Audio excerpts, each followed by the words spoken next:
All right, so run me through a typical muscle building day food-wise. So you're getting ready for a competition now, right? So you're Yes. building, you're trying to strip down some fat. Yes.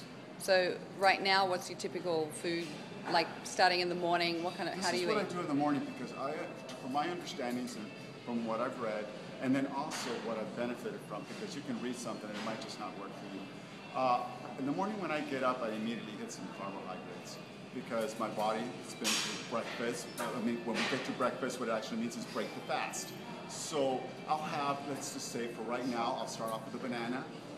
I can't get rid of coffee. I'm Cuban, so I was raised on coffee, so I have to, and I now have to be a little bit more careful with the cream because I love the cream. But less and less tablespoons. I have about 4 tablespoons of hazelnut cream. I'll have 8 ounces of blackberries or strawberries. And then I'll have 3 eggs with me. And what I'll do is I'll have my fruit first, and then I wait about 20 to 30 minutes, and then I'll have my protein. Reason being, just to get there's a sugar pumping in my body, fill it up, and then move it into the protein. And then in the afternoon, I'm basically a 3-meal. I don't need 5 to 6 meals, even though I've done that.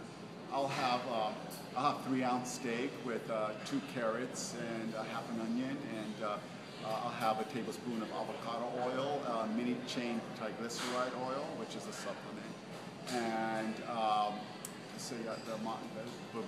and then I'll have maybe half a tablespoon of saturated fat, actual saturated fat you consume.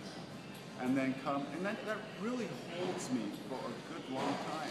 I'm looking at about 3.5 to 4 hours in between meals, and then pretty much, especially when it comes to getting ready for a show, you really start being very specific about the foods, and your foods become very monotonous.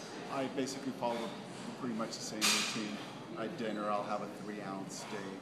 I'll have 2 carrots, and I'll have half an onion. Because then that way you just move right into it. You don't have to be constantly thinking about it. You could add, if you have the time, or you get to the point where it's just like, okay, let me just eat this and move on, especially when it comes to shredding and getting ready for a show. Okay, good. So this is another question about food. So when you're cutting up, do you just keep eating the same stuff? How do you eat when you're cutting? No, what starts happening is, as I start cutting up, I get really into the calorie intake.